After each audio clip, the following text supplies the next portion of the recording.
Okay, welcome back to another top secret information episode. Uh Listen, ladies and gents, I'm gonna throw on the glasses today, or at least for the start. We'll see. And that's because we're gonna be going into the extremely academic subjects like consensus.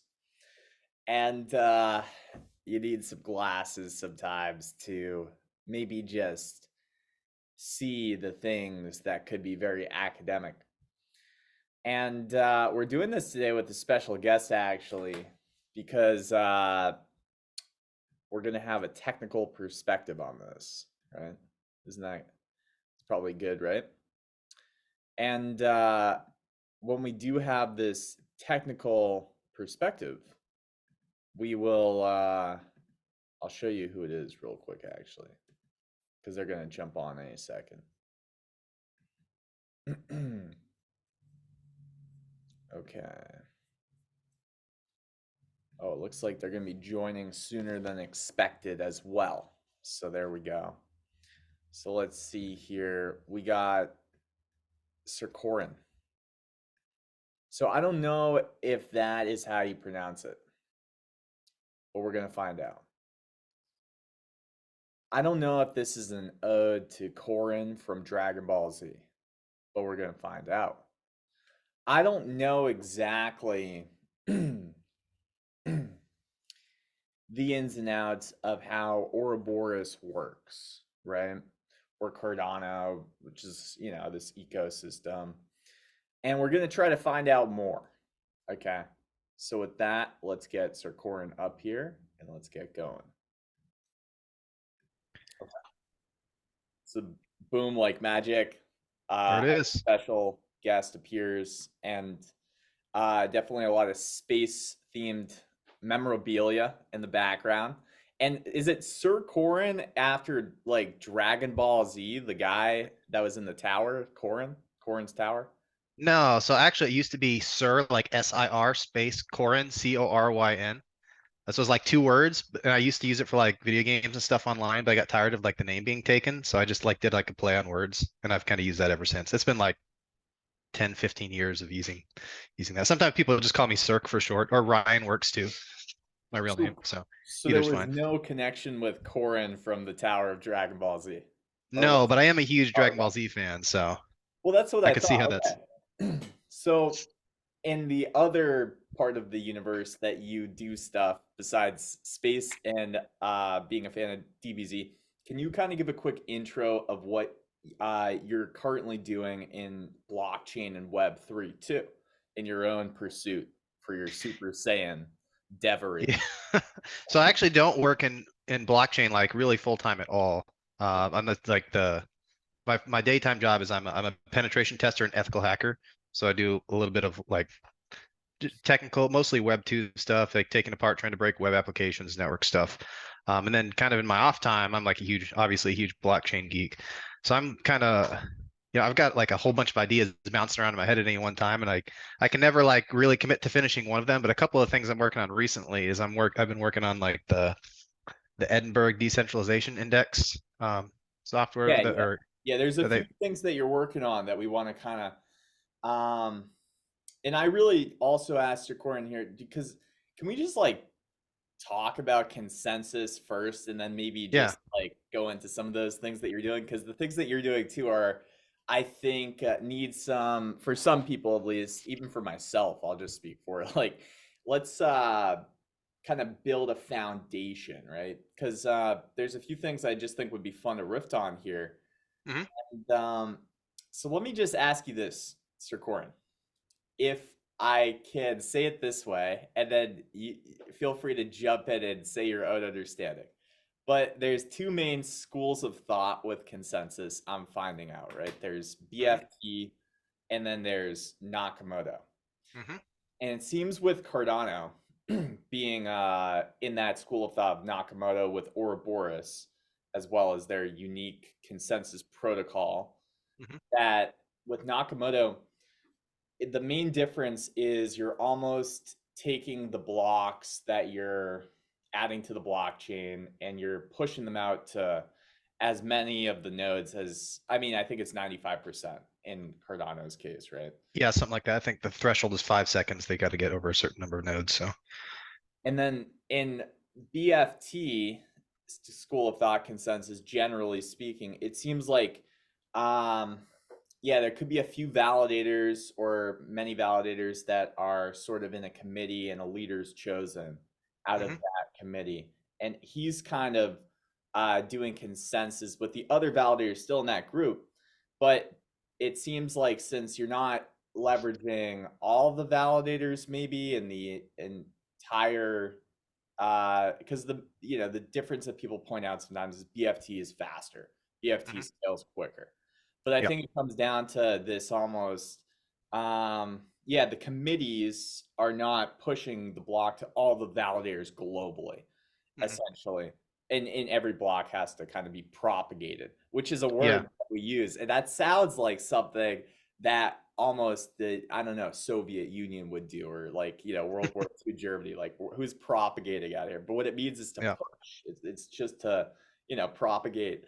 So that's kind of the basic how I would say. But how would you what would you add to that, or maybe just to give people that are, hearing about consensus, want to get into it for the first time, what would you give them as a guiding rail before we jump into things like Ouroboros and So kind of like the analogy I like to use, it might not be like technically correct, but it makes sense in my head. Is like you've got like an Excel spreadsheet, right? And this is kind of like the ledger.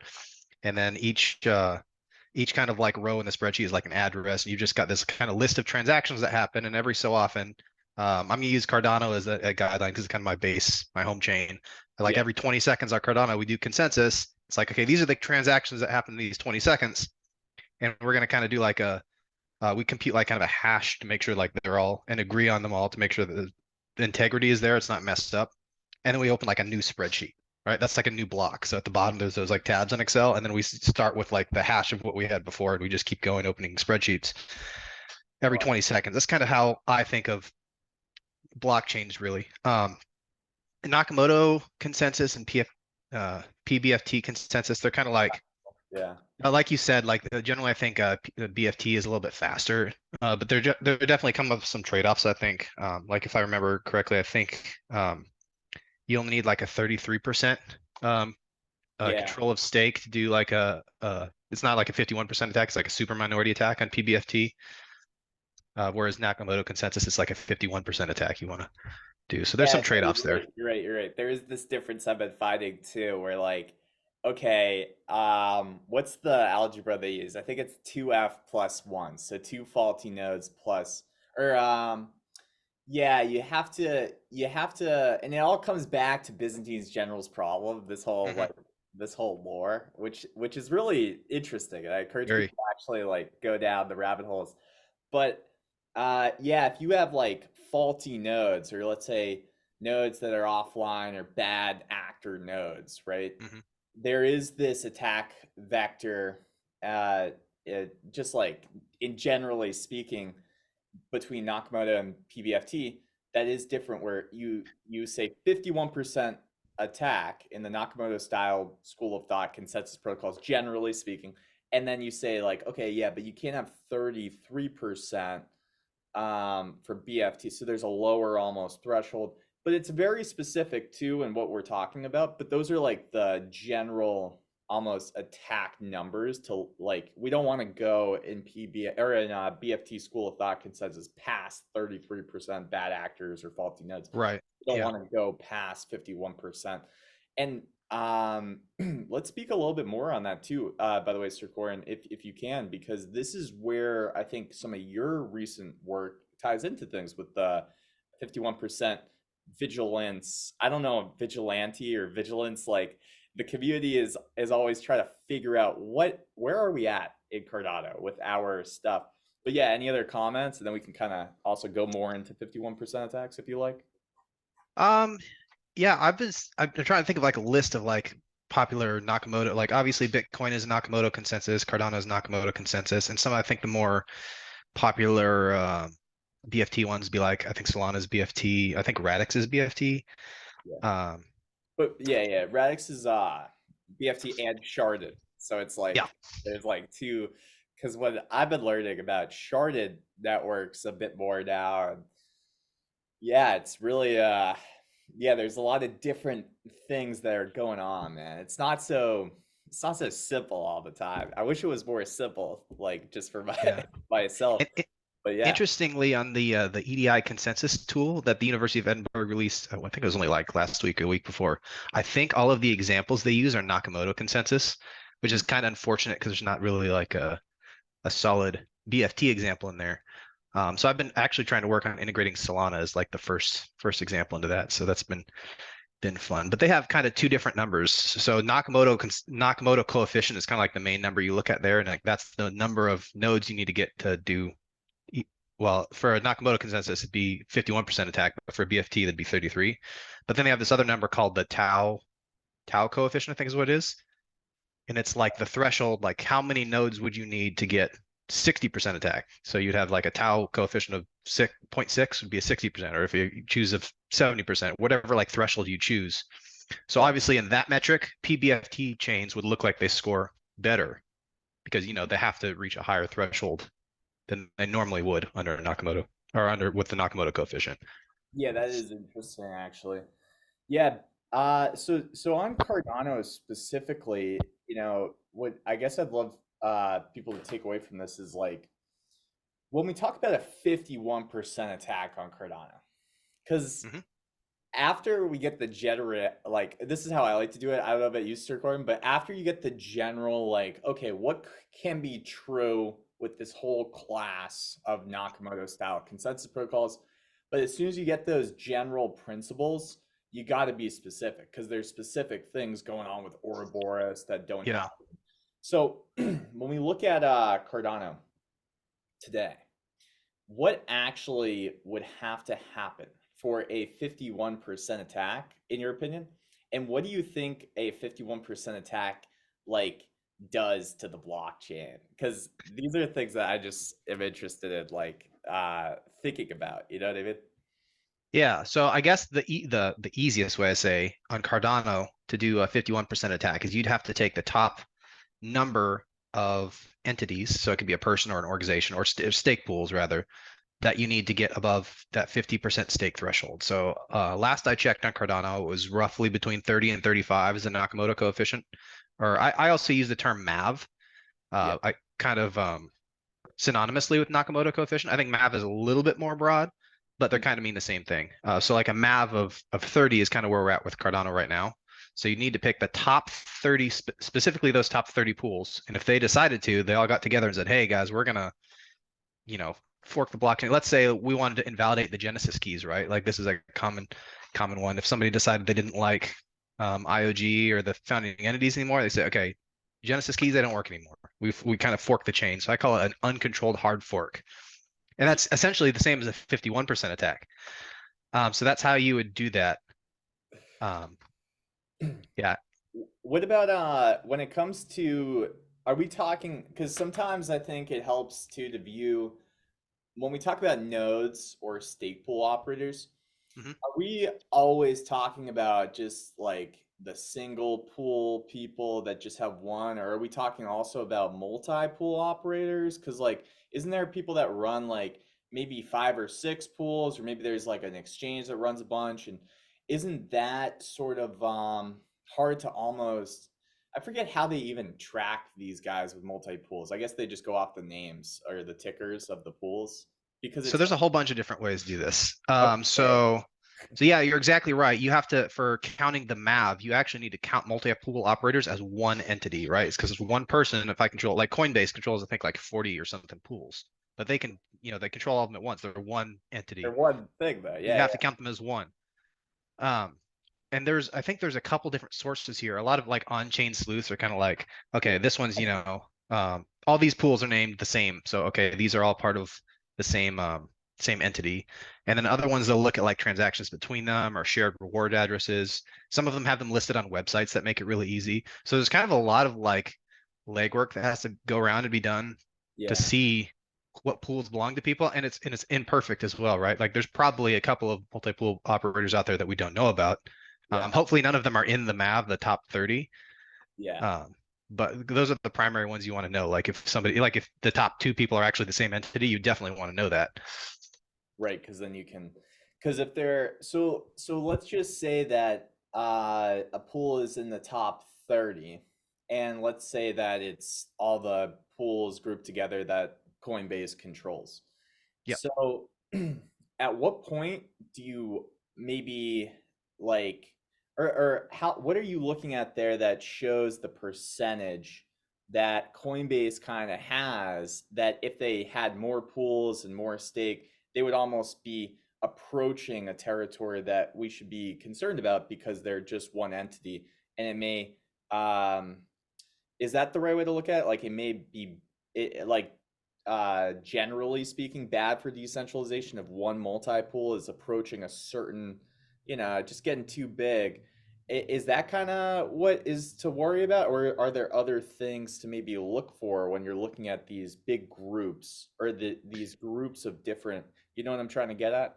Yeah, I think so. So there's actually a whole bunch of different ways to slice this, which is what makes it really hard to measure. So like I think the primary way people calculate it is like a percentage of total stake. Like if Coinbase has this much, of their own stake, like their delegation of the total stake in Cardano, like that's the percent that they control. And then you look at the next one, like let's say it's Binance, they control like I don't know, 5, 10% of the stake.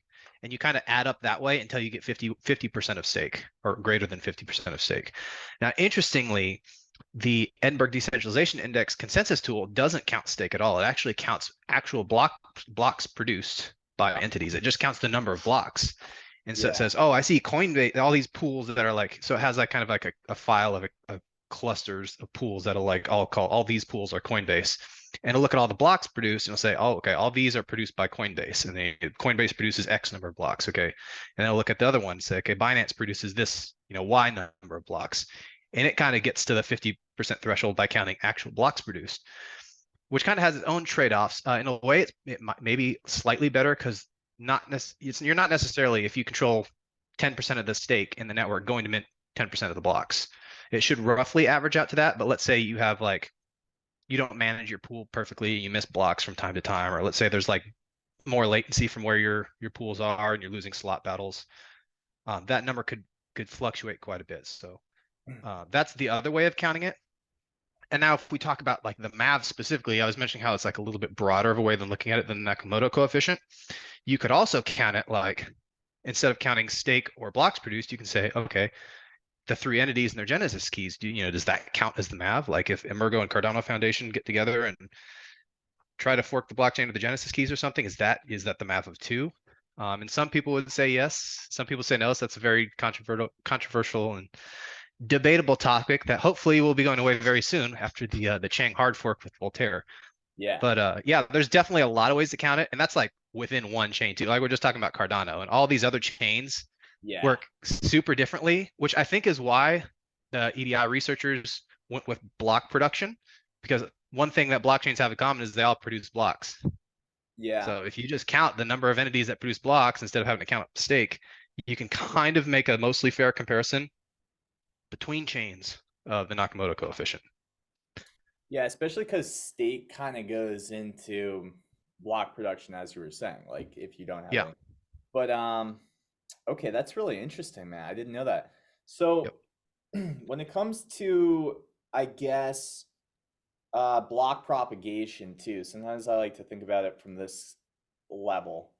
It's Hmm. like you're signing a transaction, you know that there's a couple of things that I think we hear, or maybe we hear ad hoc, and then it'd be good to kind of go over.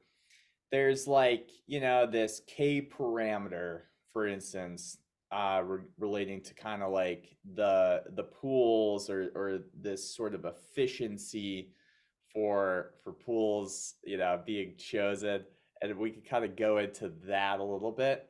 There's also like uh, uh, this part of consensus where every 20 seconds, like you mentioned, there's slots. There's a lot of slots, but only one slot actually produces a block, I'm pretty sure, per whatever 20 seconds or something. And then Yep. there's also, what makes up a block? Like what's in a block? Is it just transactions? Is there like a header or something? And like and also like what goes into block propagation. So I don't know if you want to talk about all of those things, but out of those, like, what do you find the most important to kind of like just kind of like what do you think people should know out of those like concepts? Because it's some of them get brought up more than others. I think the K parameter people get kind of wishy-washy on. Maybe you hear about it once or twice and then you forget what it means. That happens to be a lot. How about you, Sir Gordon?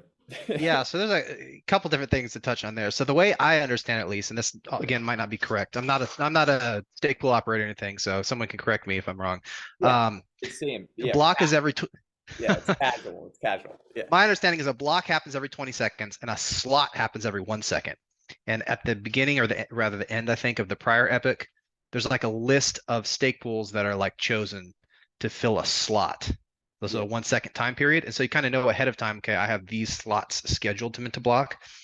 But I think it's somewhat probabilistic if you will mint the block, like the 20-second block during that slot. If that makes sense. That's the way I understand it, at least. So you can't like know for certain if you're going to be the guy. And there's also you get into slot battles that happen if there's if you and another person are scheduled to mint a block at the same time. There's kind of a verf, a verifiably random function goes out with a number, and I think whichever number is lower is the one that Is a wins the lower or slot higher? battle. Yeah, yeah, yeah, exactly. So those are the things though. So slots, and I thought it was every 0.5 seconds, but maybe you're right. Maybe it's every second. So Yeah, it's slots, somewhere in there. so you have slots, but out of these like slots, whether it's 20 or 40 or whatever slots go into 20 seconds, one of those slots is when a block is essentially blocked. Uh, Right, and it's not exactly every 20 seconds. I think there's a little bit of randomness in there on purpose. Yes, and the other randomness that you mentioned that's really important too is like you said for slot battles, there's a VRF that I think it's chosen like in advance or when you stake or something. I forget what we're talking about. Sometimes like whether we're talking about like No, I totally get it. I do too. I call myself a there's space a cadet. Like I but I score know mine. this to be true, Sir Cord. There's a Yeah. VRF that happens in advance enough so that way you can't just like um spam VRFs to get the Yeah, you right can't game it. VRF. You can't game it. Yeah. And you kind of go in with this VRF that's going to generate randomly. So if there's a slot battle, I guess the number that's either higher or lower. And yeah, there's a lot of Greek alphabet stuff I remember too when looking at ouroboros. There's different generations of ouroboros too, right? There's Yeah. like Genesis, Preos, and Laos is coming, I think. Yeah, and there's a whole bunch of other like kind of spin-offs too, like Ouroboros Crypsinus, I think is like a privacy one. I think they might be using that. Actually, I'm not sure if they're using it for midnight. I actually think Hmm. Darkfy is using Ouroboros Crypsinus. I don't know if you've heard of them. Oh, They're another oh, that's sick, bro. Okay, I um didn't even know that. What did that? Do you know when that research like paper came out? The Ouroboros crypt, what's it called? Crypsinus. Crypsinus. Crypsinus. I'm not sure if I'm saying it right. It sounds like some kind of thing you would expect Superman to kind of find, or like something that might like a kryptonite flavor, a flavor of Yeah. kryptonite. I want to say it's like about like proof of stake, but like privacy protecting. Because right, because so one of the issues with proof of stake over proof of work is we have all our like our UTXOs, they're stamped with like the payment address and a staking address. So Mm. even if you do like a mixer or something and try to like do privacy on chain, okay, all your UTXOs are still staked with your staking address, so you've not actually done anything. Like you can shuffle up the payment addresses all you want, but if you still want to stake your stuff, then your stake address kind of ties connects all your UTXOs together, which is kind of a pain in the butt with proof of stake. So my assumption is that Ouroboros Cryptinus is kind of like a way to solve that. Huh. Because that problem like basically doesn't exist on proof of work because you can just shuffle up the UTXOs and there's no, like Bitcoin mixers and Ergo mixers and stuff, or coin joins are much easier to do on proof of work than proof of stake.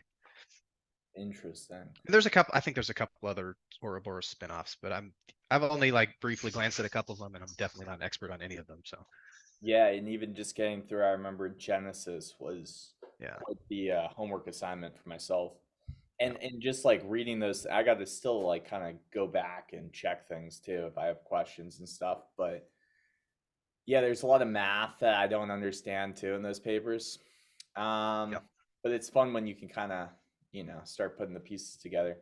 Hmm. So, Okay, so what else regarding consensus?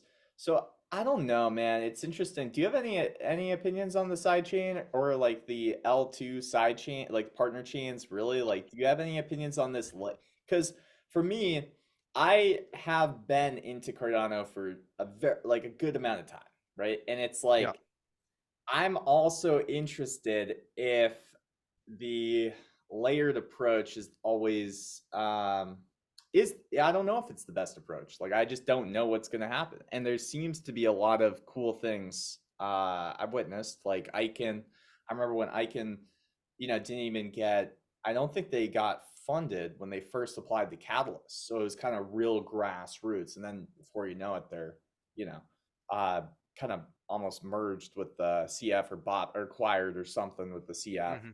and they're doing great work for the dev experience on Cardano.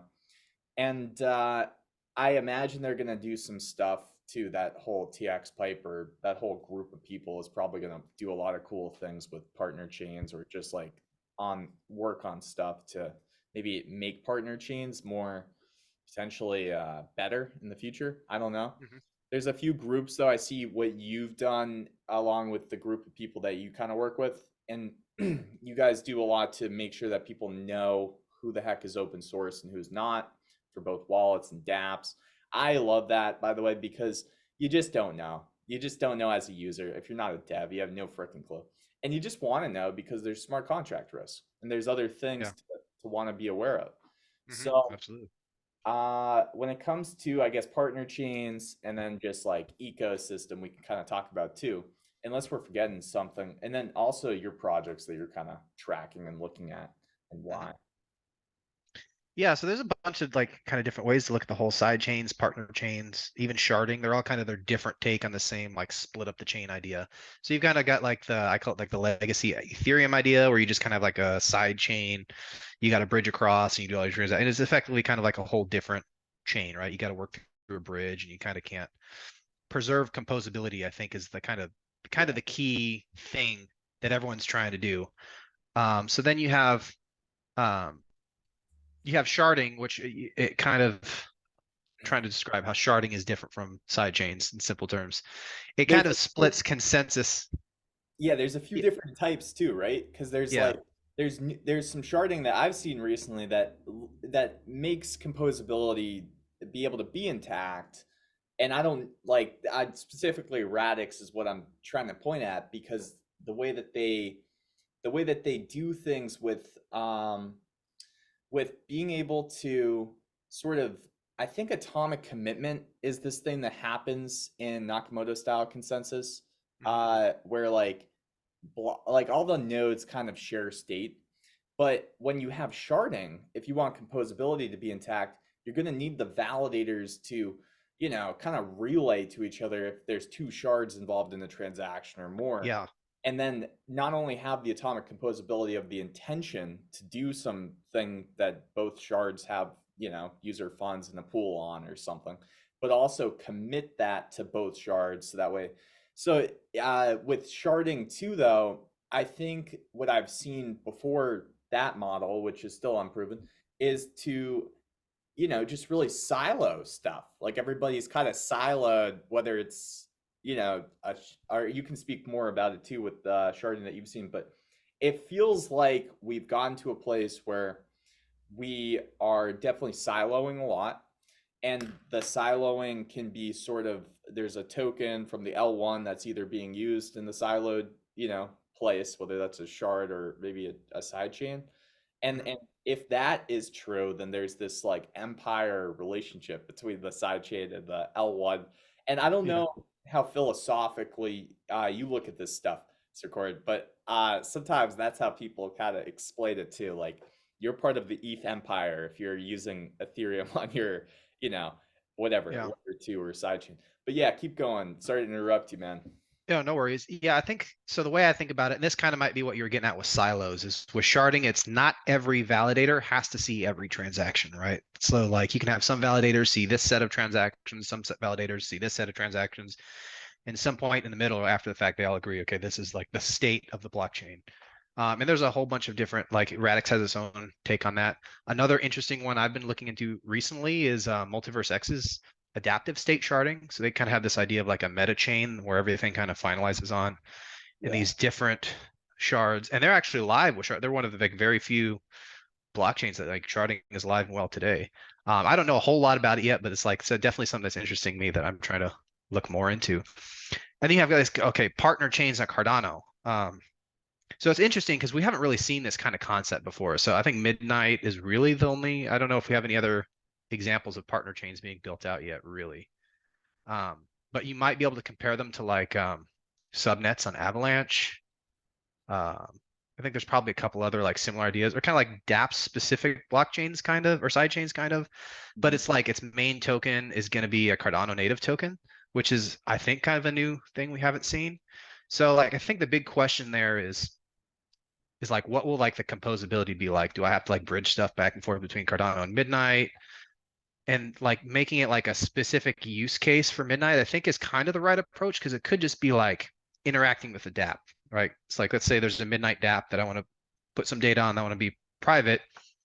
I from Cardano deposit into that dApp, and like the dApp is bridging it for me, like if into Midnight, and it's kind of if that's how it works, then maybe you can make like the user experience of composability work out in their favor. But that's kind of like huge question mark, I think, on everyone's mind. Like, what's it going to look like? How's it going to work? What other partner chains will there be?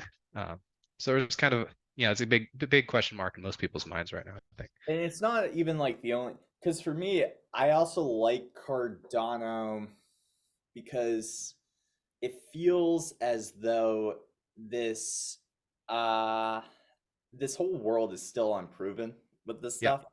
And if you at least could have like a root of trust, I Mhm. don't know. I wonder if you can develop products that don't need fast finality. And I think you can. I think you can by harnessing a root of trust.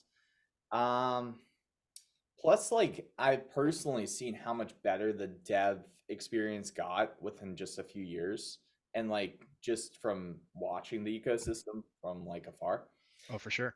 and the amount of devs that kind of have now, I guess, positioned themselves is interesting.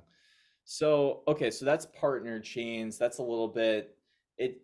I think there's like a really interesting time right now for conversations around the trilemma, consensus, and scalability because there's a lot that is coming, out. When it comes to some of the other things that you're working on, Sir Corin, can you name a few just so we can like riff on a few? If Um, I guess so. So some of the main things that we're going to we talked about a little bit of the Edinburgh Decentralization Index. I've got a sticky delegation CPS. So it's like a SIP, a Cardano improvement proposal, but it's a CPS is a Cardano problem statement. It's like this is a problem we've identified and kind of like solicit ideas to fix it. And it's for sticky delegation. oh, okay. And I can talk about that. And then like another one I've been working on is kind of testing on Sancho net. So Yeah. whichever. Oh, yeah, yeah. Okay, so that's perfect because these are like, so what is sticky delegation? Do you mind explaining that? So the easiest way this explains sticky delegation is like, let's say I was one of the first people in Cardano after Shelly came around, and I've got let's say I'm a whale, I've got like a billion ADA, right? And I delegate it to a Bob stake pool. So I've delegated a million ADA to Bob stake pool, and I go out and I get in a car accident, and now I'm dead. So what happens to that billion ADA? Okay, well I guess with K parameter like that would put him over the saturation. But let's say that the saturation cap wasn't there, and I delegated all of that ADA to Bob, it would be there forever and ever and ever. Like there's no way you could like Yeah, if my keys are gone, if I'm dead, Bob has that power forever. Like no matter how maliciously he acts, no matter I know what. there needs to be. Can I just jump in real quick? Because, Yeah, like, to me, there is still a huge manual friction for yeah, these staking protocols that we need to be uh, careful about how we automate. Because yeah, if you automate so that way there's like, I could see it just being both ways an issue to be careful around. Because when you do make automations to solve that problem, you run risks of, well, now nobody's doing any diligence maybe around who they're yeah. staking to, or people could game the system to fit the right properties to be staked to by an automated. So how do you look at this stuff, Sir Corin? Because I think you're a bright guy, and I don't know too much more than what I've just said about the issue. I just know that Yeah. like it feels like a complicated one to, I don't know, try to attack. So the thing that makes this pretty unique to Cardano and Ouroboros is that Ouroboros doesn't have slashing or penalties or lockups of any of that stuff. What other chains use when a validator acts maliciously, right? Yeah. So if Bob goes and does something malicious on Ethereum, okay, he gets slashed, he gets his tokens locked up, or however other chains do it. But Cardano, we don't have that. So we need to. So Ouroboros relies on delegators to be making decisions, like they're in the security, like they're in the loop of the security model based on who to delegate to. So that's kind of like a key assumption in Ouroboros's kind of reward sharing scheme.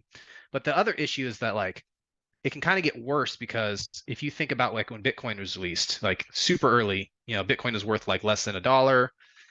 There's Bitcoin flowing around everywhere. A lot of Bitcoin is lost to bugs. And kind of there's rumors out there that like huge amount of Bitcoin is just like lost forever, right? But the Yeah. problem is Bitcoin has gone way up in value since then. And Bitcoin isn't proof of stake; it's proof of work. So imagine if like Satoshi Nakamoto had, like, let's say he might be dead now. We don't know for sure. But let's say he had delegated to somebody early on. If Bitcoin is proof of stake, that value of that delegation might have only been like a couple $100,000 back then. Could be worth billions today. So if we expect Cardano to be worth 5, 10, $20 in the future, the initial delegation, like the dead stake is what I call it, that Yeah. could be a huge, huge, huge share of stake. And it's like now like the live delegators today have to work against the stake that just is never going to move. And the longer we wait, kind of the worse the problem gets because there's more stake being like more people losing keys, more people dying, and then the value going up. Presumably, we want the value to go up. So like it just gets harder the longer we put this off. And the solutions to it aren't super easy. Like Yeah. they're probably untenable. Like a lot of people, like the obvious one is okay. Like let's say delegation expires every year or so, and you have to redelegate. That's kind of the obvious one, but nobody wants to have to micromanage or do their delegation stuff. So that's why I'm writing as a Cardano problem statement instead of a SIP to like explain the problem to people. So there's this other category I have called lazy delegation. It's like delegation that can move but doesn't. Like they're just people that they just check in only for the bull markets and they're out. And that's a lot harder to measure because you can't really know exactly what for sure is dead stake and what for sure is lazy stake.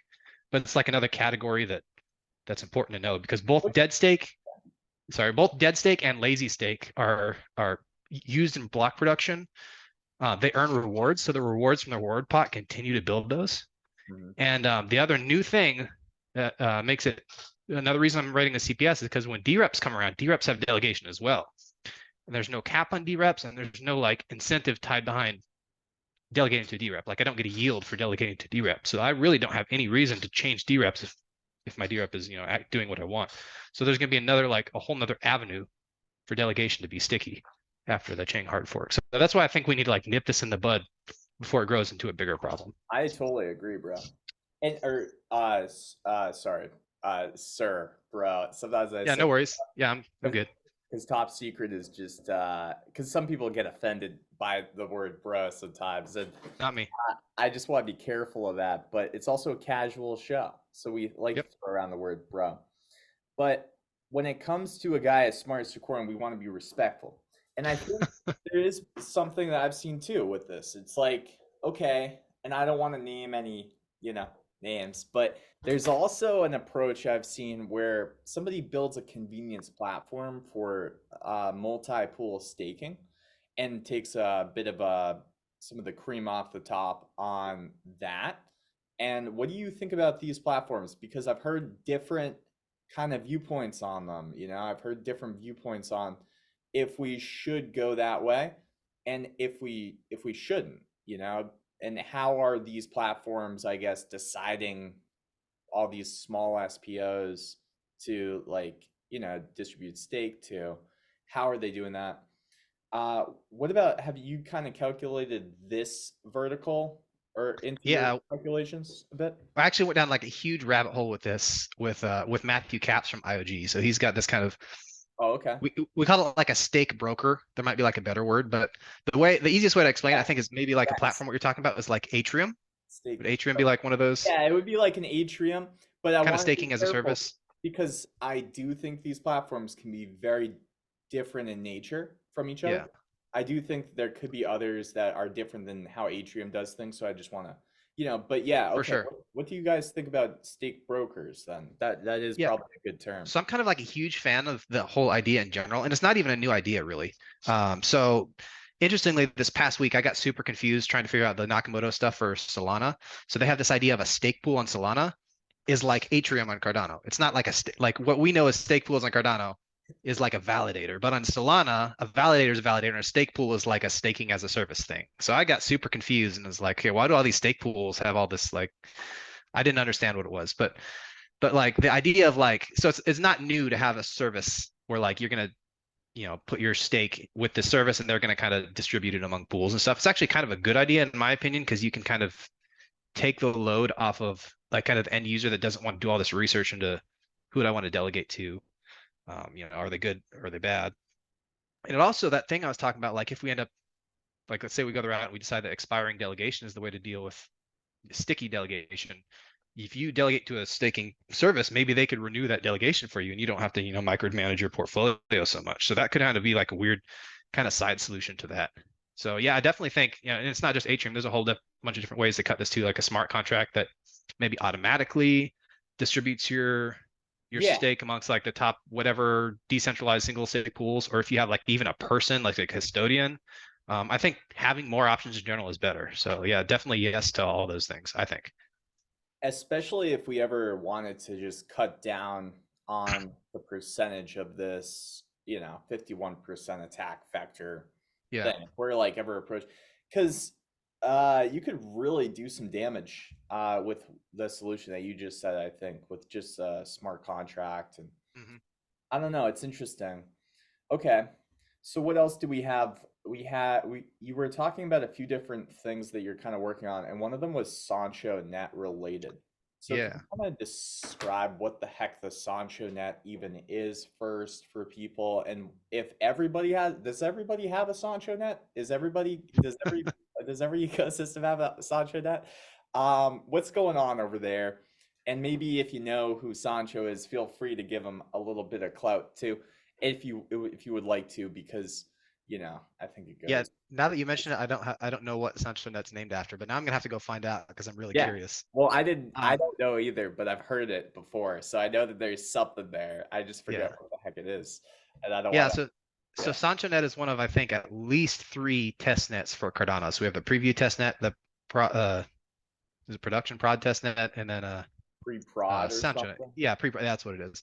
And Sancho Net. And then there's probably a couple of other like little ones here and there.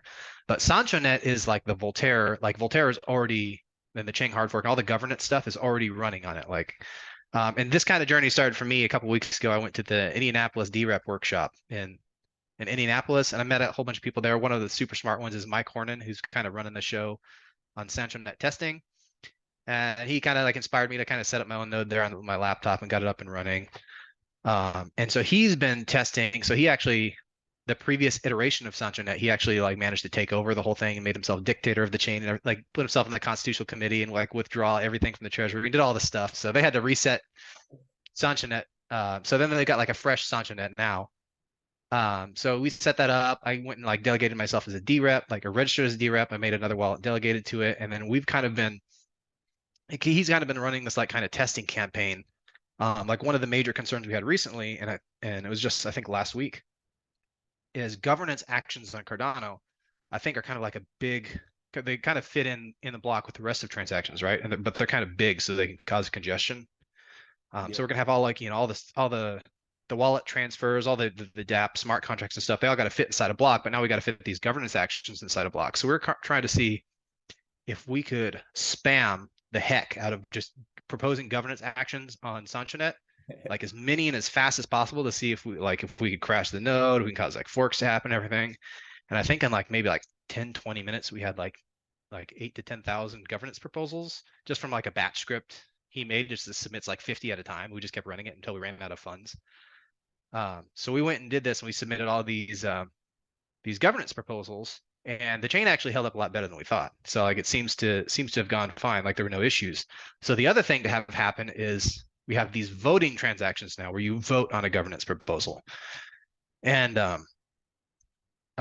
but the calculations for those happen on the epic boundary. So as soon as the epic turns over, it's got to calculate all the yes and no votes, see if a proposal is ratified. If it's ratified, it's got to do this with it. If it's not ratified, it's got to do this. So then we went and all voted on all 10,000 whatever those proposals are, trying to spam the chain with that. And we got, I want to say, Intersect just posted something about this on Twitter. It was like 110,000, I think, something votes.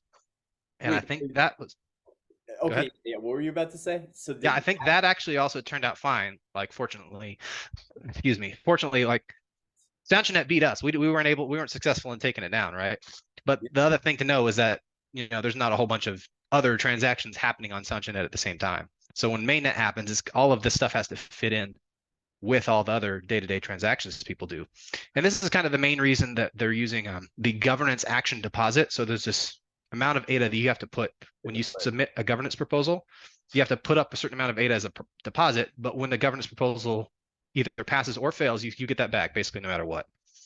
So we're going to set that number like be really high, like 100,000 ADA on mainnet, which so people can't just spam like tons of these. Like if you want to put a governance proposal, you have to have like backing behind it. You have to have like some skin in the game, or make it expensive to spam them, right? And so a couple of people are working on something I think called co-sponsor, which is a smart contract where everyone can, here's the proposal, we can all put funds in this smart contract, and it will submit the governance transaction, and then when everything is done, it'll return all the funds to the people that did it. So man, a lot going on there. it's gonna be so easy then to rally support. And what's great about this, I mean, is yes, there's a defensive mechanism so that way people can't spam it.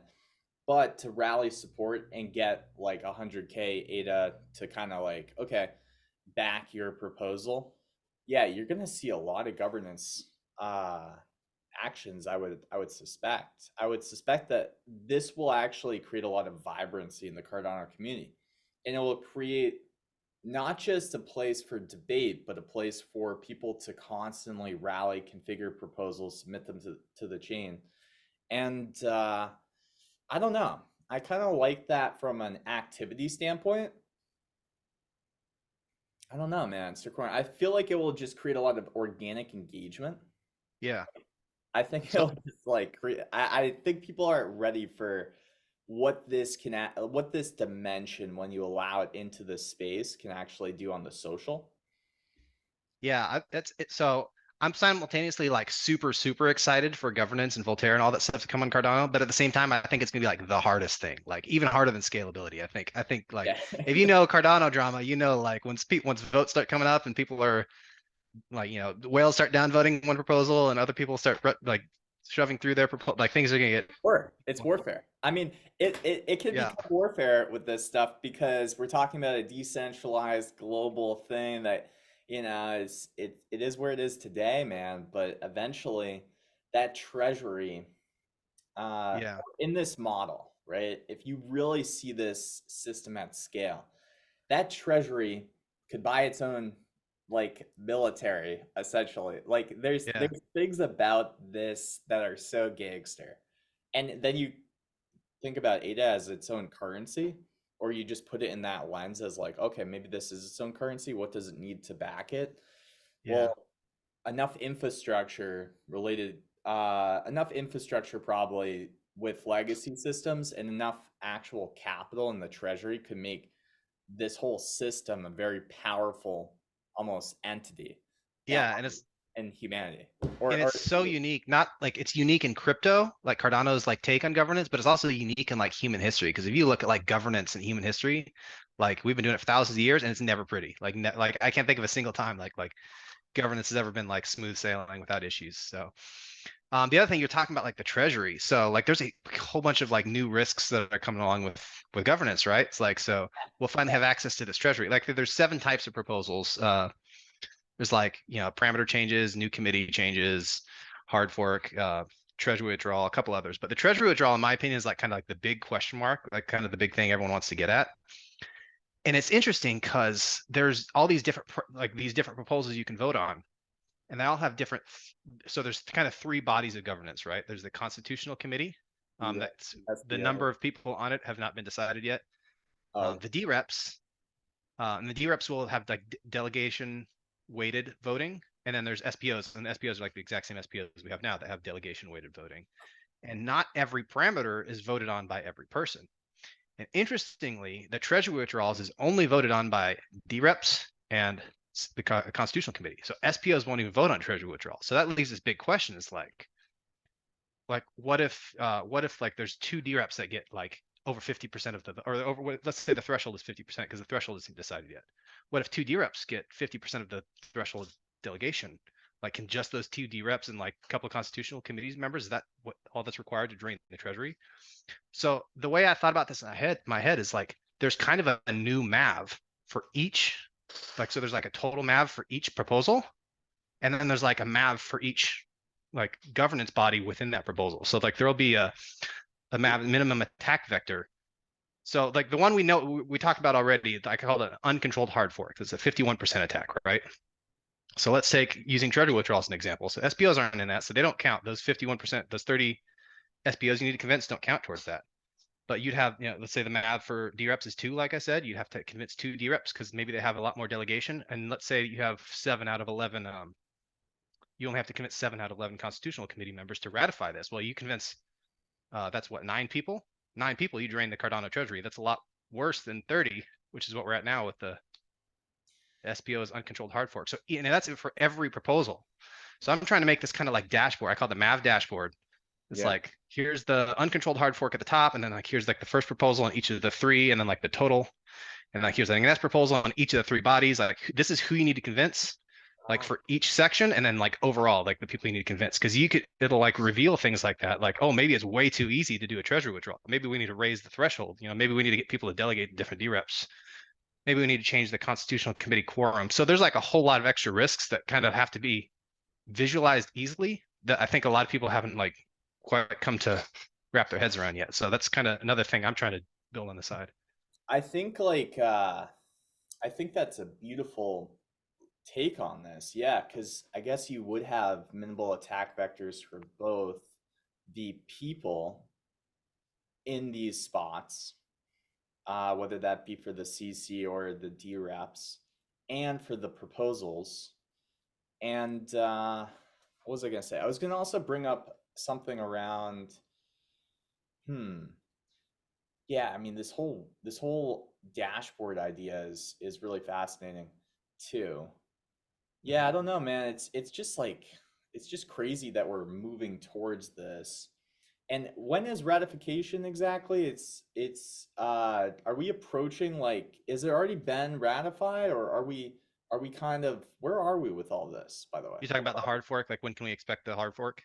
Yeah, are we kind of like is this like cuz for me this and input endorsers were what I was kind of um I'm going to still, like, I'm covering Cardano till, you know, obviously both of those things happen. And I would expect that that would only perpetuate my coverage because I think those two things will be, significant benefits, even if it takes a few years, right? Yeah. So when we're talking about the governance hard fork specifically, where are we kind of at with that? And then So, when we talk about, I guess, input endorsers, we can actually just shelve because I'll probably have Sir Corin back on and we can talk more about that in the future or other things, sure. updates to some of the things that you're researching. So the latest timeline I heard on it actually, I think was Rick McCracken posted yesterday on Twitter, and he said like May, June timeframe is like when we can expect the hard fork, but it's not all going to happen at once. So there's kind of this like bootstrapping phase, right? So like Right. So if you think of like, let's say the hard fork happens, like that first like 5 minutes to an hour or whatever, like if we just did it right off the bat, it's gonna be really, really risky. So let's say like the hard fork happens and one super whale like real quick makes himself a D-rep and delegates all his Zeta. He's got all of the D-rep. Like he votes to drain the treasury just then. Like it's how we have token launches on Cardano and there's like almost always drama associated with people that are like getting into it first. Now imagine that, but for the whole Cardano treasury. So it's like super scary. So we kind of have to have this like bootstrapping phase where, okay, now you can register as a DREP and people can delegate to you, but we can't actually vote on treasury withdrawals or certain other things yet. So we have to like let like kind of the delegation build. We also have to like initially there will not be a constitutional committee, so the DREPs will have to like they'll have to be campaigning and people like I'm going to run for constitutional committee, and then they'll have to be proposed and voted on, and it'll probably take a couple tries, and eventually we'll get a constitutional committee, and then they're going to ratify eventually a constitution. And I think the time frame from that I heard was that's going to be a constitutional convention. It'll be like a ceremony, I think in Argentina in December. Yeah, like Buenos Aires or something. Yeah. Or So it's like the time frame I think we're looking at is like hard fork in May, June to like December. Hopefully all of that politicking is done. Um, we'll see because we're on Cardano time here, and like I still think governance is going to be there's going to measure be twice, cut it's going once. to be wild. So let's yeah. I hope like I'm super excited to see it, but it's definitely going to be it's going to be wild, I think. But that's the timeline I think we're looking at. I did too, man. I think it's going to be kind of crazy. You know, when it comes to governance, though, do you ever think about it as something that, well, I guess with Voltaire, I could see this being a blueprint that could be put on top of other ecosystem architectures with enough augmentation. Yeah. Because there's things that are probably specific to Cardano, but you might tweak and change. So if this is like a successful direction for governance, but then there's questions around is this like replicable, or would the success that we see only happen because we have this organic community too, like or like there is this sort of weird mythological aspect of Bitcoin, right, where it's like Yeah. only cuz Satoshi is like this guy that nobody does. It's like it has some properties naturally that I think you almost couldn't replicate. So I wonder if this is going to be replicatable for other ecosystems, or if this is something that, if it does work really well, we wouldn't see its replicatableness be very like, replicatable, I guess. I Yeah, don't know. I think it probably could be replicated by other blockchains. I just don't know if other blockchains have prioritized governance kind of as much as Cardano has. Like Cardano decided we're going to do Voltaire and then we're going to do ouroboros Laos, right? So a lot of other blockchains are like we're going to scale first and we're going to figure out decentralization and governance later. Cardano's kind of doing it's carving its own path. But what's super interesting to me about Cardano's governance model here is it's kind of like a natural evolution of like human governance, right? So you have like so Cardano's the way they described it is liquid democracy. So you kind of have like these other two governance models. So you have direct democracy, where everybody votes on everything, right? And if you use, the United States as an example, that would be like impossible to have everybody show up in DC and vote on everything, right? Like there's no way, like especially back in 1775 when the US was founded, like there's no way everyone was gonna like do mailing in or figuring out like no one was gonna it was impossible for everyone to vote on everything. So on the flip side of that, you have representative democracy, which is kind of what we have. So you have your representative, and your representative represents your interests, and the representative votes on behalf of a whole bunch of different people, right? Issue with that is like, let's say I run for governor of, let's use Indiana as an example, right? Let's say I get 60% of the vote, right? 60% of people in Indiana vote for me, 40% of people vote against me. But now it's my job to represent 100% of those people.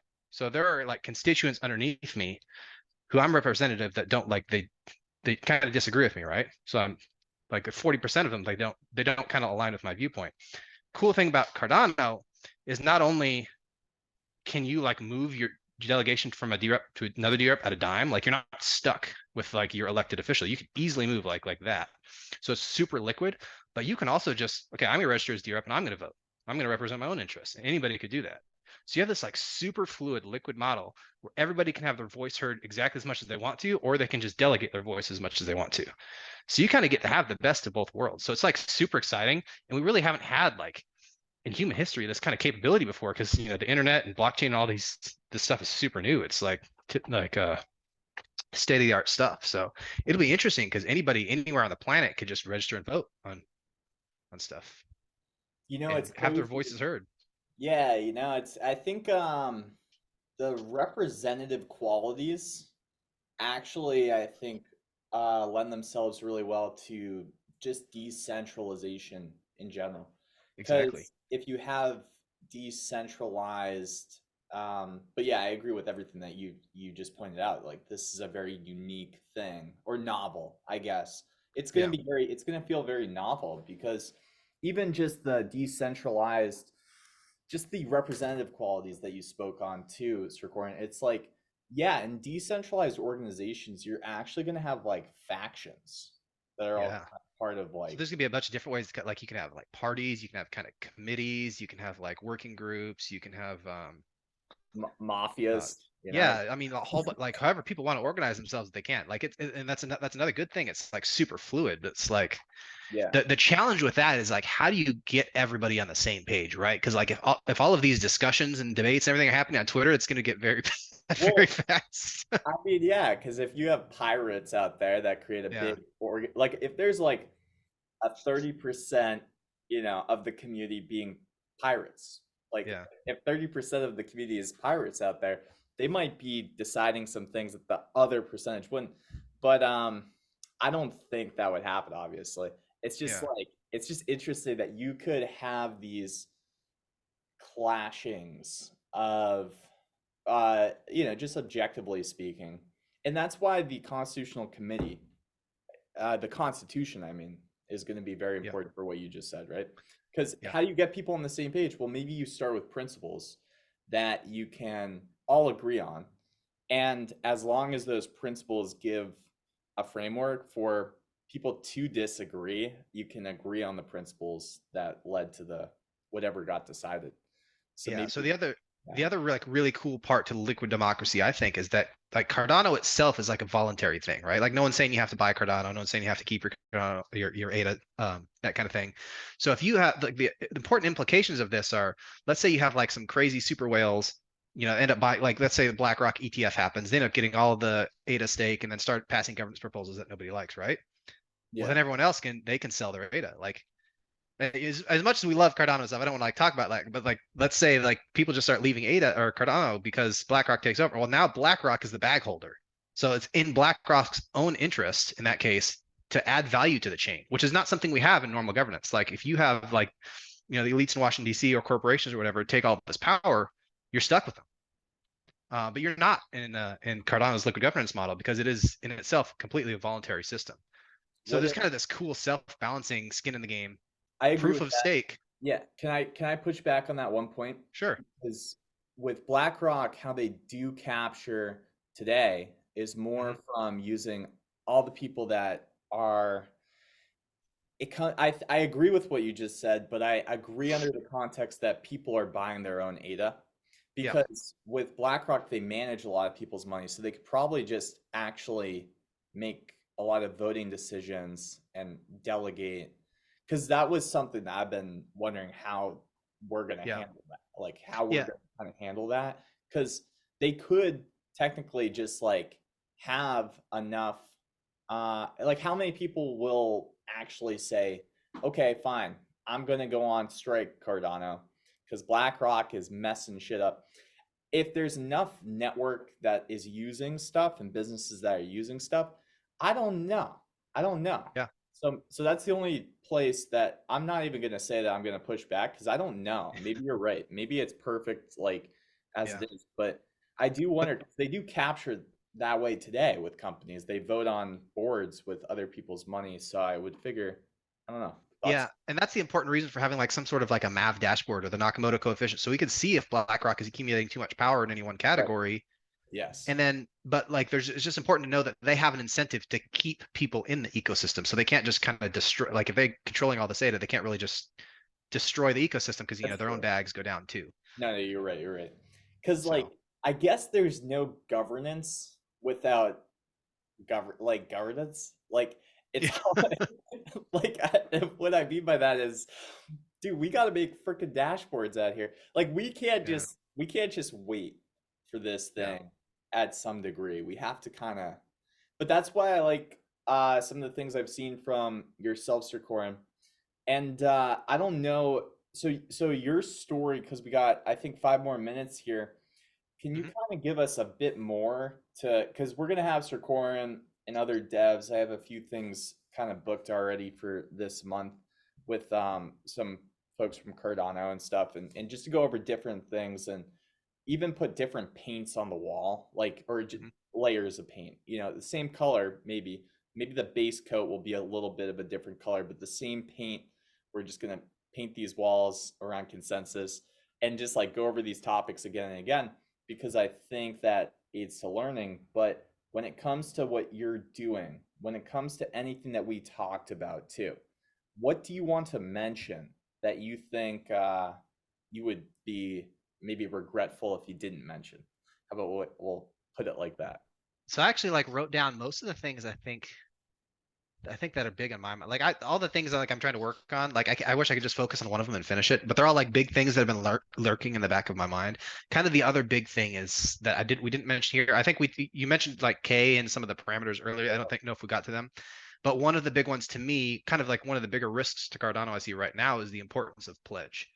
So kind of we have a lot of stake pools out there right now that are like at or near their saturation cap with basically zero pledge, right? And so that kind of looks like you have people that control 70 million ADA who own basically zero ADA, like the $500 stake pool deposit. Like maybe that's all they own. So like if BlackRock, like C does that, they have all these stake pools, all this delegation. Now the incentive is gone because they don't have skin in the game.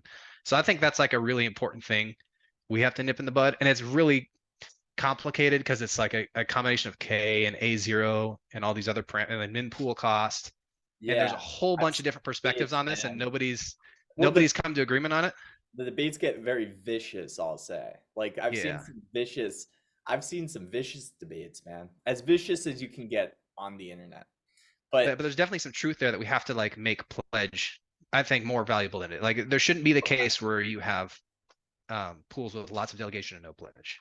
Or if they do, they should either not be earning rewards or they should be lesser, like there should be some better incentives there to make that not happen, to isn't make there like pledge a important. min pool fee that also gets given out to pools without pledge that like could is that part of the argument too? Like, because I've heard a lot of SPOs, and I don't run I'm not an SPO, so like I'm speaking from a completely this is not a biased, let's say, perspective, right? But there's a lot of SPOs who I'm like friends with that say, do not get rid of the min pool fee. We need this min pool fee to survive.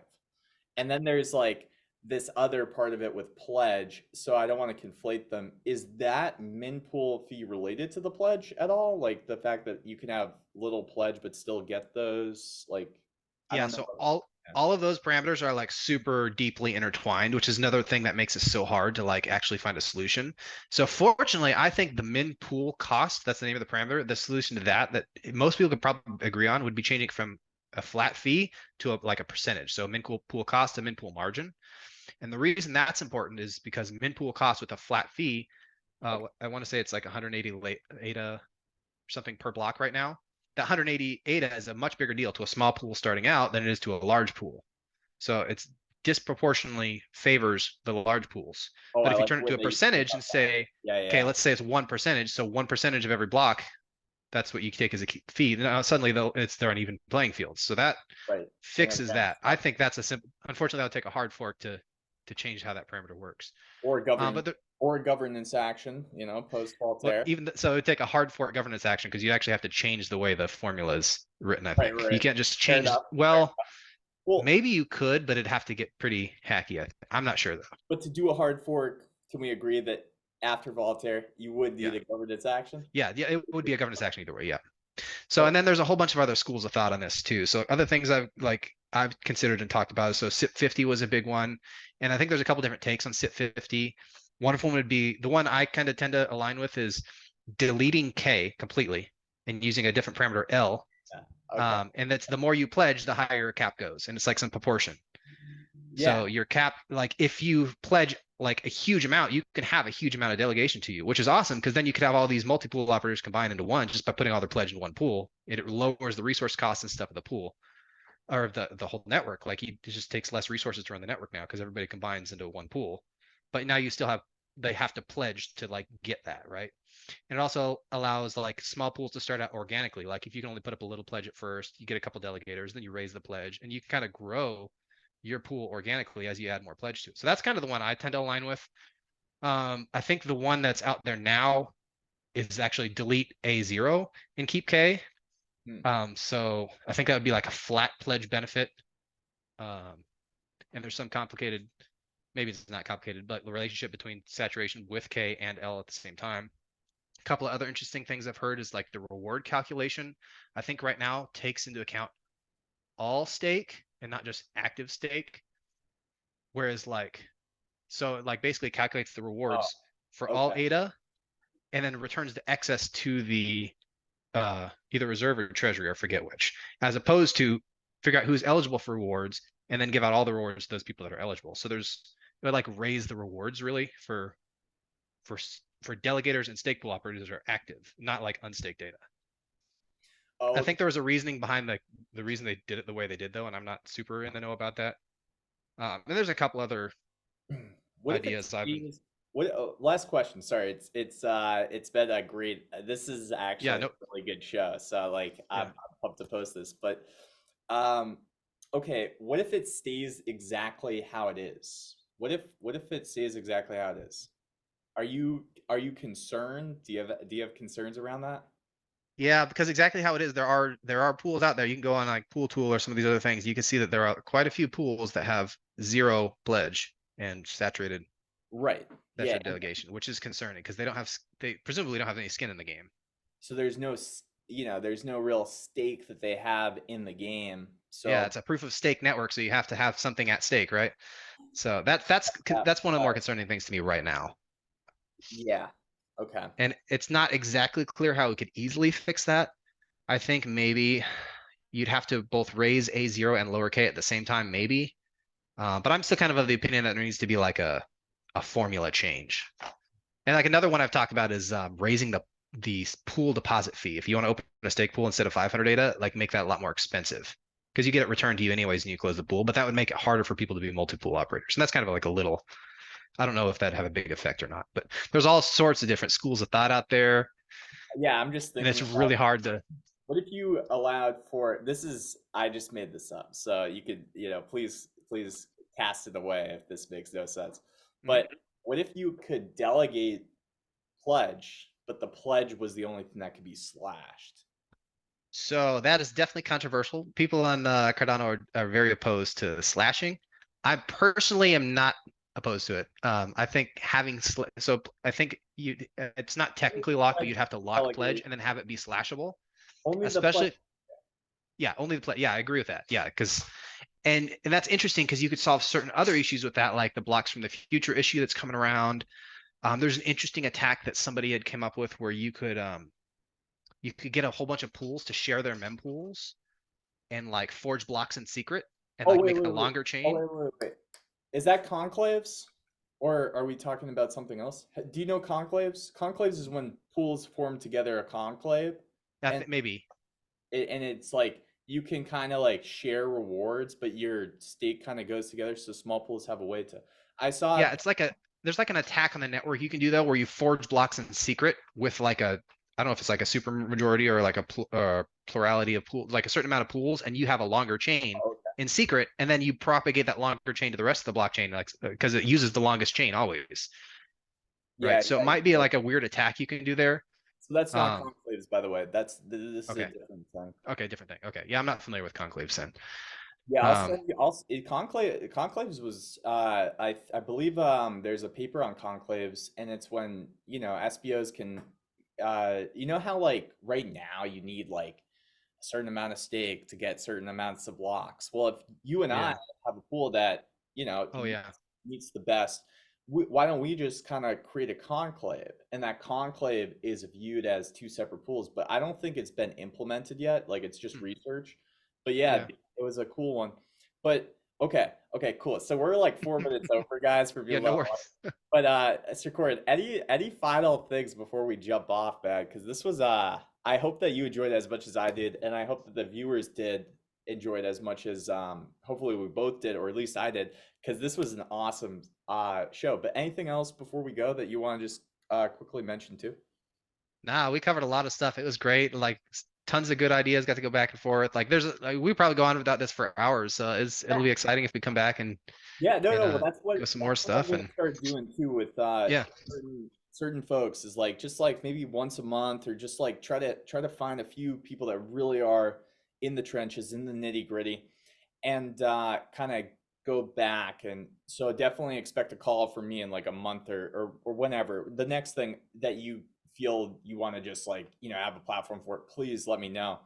But and we'll just keep going. We'll just keep going. This is episode 1 of the Sir Corin and You know, JSP can be more, but I'll call It it was still awesome top secret. So that's for pretty much sure. it for it. Thank you so much, man, and keep doing your open source sorcery, and just appreciate you, bro. I So, appreciate you too. This is a blast. Thank you for having me on. all right, man. I'm gonna process it and upload it, and we'll see you all next time. And keep everything that we told you top secret. Peace. See you guys.